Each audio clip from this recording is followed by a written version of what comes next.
A very good morning, all. Welcome back to English classes. I hope all of you are keeping well and utilizing your time judiciously in your studies. Students, in the last video class, we studied about the first part of the chapter Silk Road. In this video class, we shall cover up the second and last part of this lesson. But first of all, students, let us recapitulate of what we have studied till now. Students, as we know, the account of Nick Middleton's difficult journey across the Himalayas is a travelogue, which is the account and experience of the author's journey to Mount Kailash. Student, it was a sort of Kora or pilgrimage, and the journey was tough but exciting all the same. Student, the author went by car, driven by Satan, who could speak and understand English quite a bit. Means he was the driver actually. And the third person of the team was Daniel. And student, as the Nick was leaving Ravu, which is a place there, Lama, who was the gentle girl of the family, student with whom the author had stayed for a few days, she gifted him a farewell present. Who gifted him a farewell present? Lama, the girl. And what was the gift? It was a long sleeved, you know, sheepskin coat that all men wore. And student, in that dress, the author was looking like a shepherd only. And the Satan, the driver, suggested the author to take a shorter route to avoid Changtang and to go directly towards Mount Kailash. So, student, on the way they faced two sorts of problems. First, the high mountain passes, and the second, the snow on the way. So they faced gently rolling hills of Ravu, and they drove across vast open fields, students, and they first of all found a few antelopes, actually, students, grazing on the way, and they saw a herd of wild ass also. Now, student, what happened was now hills began to rise again from the rocky plains, and they passed a few shepherds also, student, who were tending their flocks of sheep. So, student, the author passed the dark tents of nomads also, and they found and they saw some very fearful Tibetan dogs also, which were guarding the tent of nomads, like this only. The dogs were barking and they were running after the car, nearly as fast as a bullet from a gun. So, student, on the way, they could now see the snow-capped mountains on the horizon, and student, they entered a valley where the river was locked with the ice, and the car went along the river bank until the hills gained height. So now what happened was the Satan, the driver, he continued climb the slopes, and beneath the rocks, what they saw, the snow was hiding in the shadow. Now, student, now the author started feeling some pressure building up in his ear, but now he cleared it by snorting and holding his nose.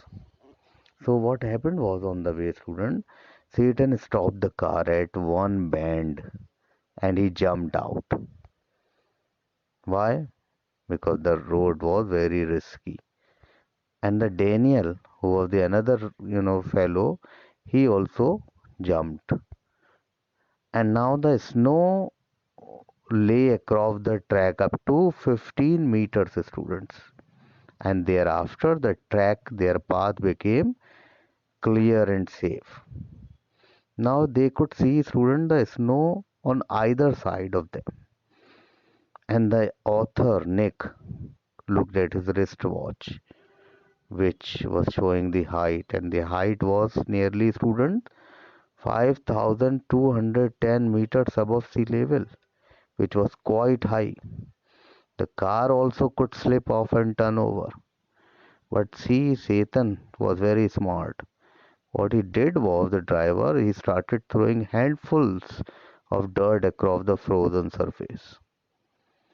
And now what happened was, Arthur and Daniel, they stayed out of the car to leave the car light, and now Satan was able to drive the car slowly and carefully over the soil, spread ice very safely. So it shows his smartness. So now let us start, student, this part. 10 minutes later, student, what happened was, Satan again jumped out to survey the snow scene. And student, this time he drove around the snow. But this time the slope was steep and rocky. But the driver, as I said, very smart, was able to manage to move ahead. And this time it was bright sunshine now. And their height was 5,400 meters now. And the author's head now started, you know, he started to throb, started feeling giddy. He drank some water from the bottle also for relief. Now, student, what happened was, now the author saw a pile of rocks decorated with silk cloth and prayer flags, and they went around the small shrine also, as it is the tradition. Now Satan checked the tire tubes, students, tires and petrol tank. The track further was downward slope, students. At 2 o'clock, they stopped for lunch. They sat in a work camp beside a salt lake, and they ate some hot noodles. This plateau was dotted with salt pans and saltish lakes. Student, there were the remains of Tethys Ocean actually, which bordered Tibet before the collision of great continents and lifting of the earth too from the Himalayas. And they found, student, there workers digging out salt from the salt lakes, and they were putting it on the blue trucks. They were putting salt in the blue trucks. Now, student, in the afternoon, by afternoon, they were able to reach the small town of Hor, which was on the main east highway. Student, it was the old trade route from Lhasa to Kashmir. Now, student Daniel took a ride in a truck and returned to Lhasa. Now, student Satan went to a tire repair shop to have the spare puncture tube fixed, right? And there was no vegetation on this place, student. It was perhaps a dumping ground for garbage and refuse. Now, student, this town was on the shore of Lake Mansarovar, considered very holy in Tibet. Student, the Hindus and the Buddhist sculptures also regard it as a source of four great Indian rivers. Now, student Satan, the driver, suggested author that they should go and drink some tea in Horse Only Cafe. And they found a Chinese youth in military uniform placed. He placed a glass and tea thermos on the table. And now what happened was, this party, both of them, they started driving forward towards Mount Kailash after half an hour. Actually, and Nick, the author, was very much disappointed to see the ruined state of Hor town. which was very close to Holy Lake. Student, at 10:30 am, again Satan drove up outside a guest house in Darchan for a night halt. The author was in trouble this time, students. In the night, he had some problem. His cold had set off once again. One of his nostrils was blocked and he could not breathe enough oxygen. He was at 4,760 meters. He was tired and hungry, started breathing through his mouth. So he had some, felt heaviness in the chest. And whenever he was sitting up, he was feeling better. So, student, what happened was, so he stayed awake all night. Satan took the author to the Darchan Medical College the following morning, and it looked more like a monastery headed by a Tibetan doctor. He said that it was just a cold. The doctor told him that it was just a cold and the effect of altitude and nothing else. He gave a 5-day course of medicines of 15 doses. Each small package contained some powder, and that night, student, the author slept soundly. His problem was, you know, his problem was, he did not feel much problem that night. Now, student, as he felt better, Satan decided to return to Lhasa. The Archan was also a dusty place with heaps of rubble here and there, and it had a couple of general stores selling Chinese cigarettes and soap and prayer flags.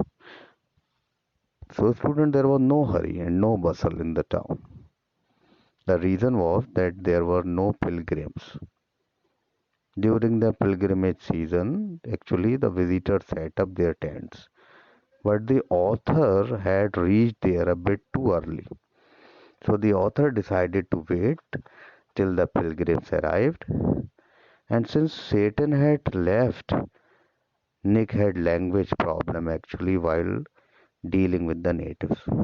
Now Satan was not there with the author, so he was not able to communicate with the others. So luckily he chanced to meet Norbu in the cafe, the local boy, and he was reading a novel. Norbu noticed it and he asked the author if he was an Englishman, and both of them students started talking. Norbu was a Tibetan working in Beijing at an academy. He was there on some sort of field work. So student, he had been writing articles for about 4 years together about Kailash Yatra. But it was his first visit to this place. So student, Norbu had not come prepared for the pilgrimage, but still he appeared to Nick as an ideal companion. So student, both of them, they decided to hire some yaks. What for? To carry their luggage. And student Norbu was not a devout Buddhist, so he had no intention to prostrate himself all around the mountains. Student, he only wanted to do Kora and wanted to get a real experience only. So this is all about this chapter. Hope you have understood it. Thank you, students.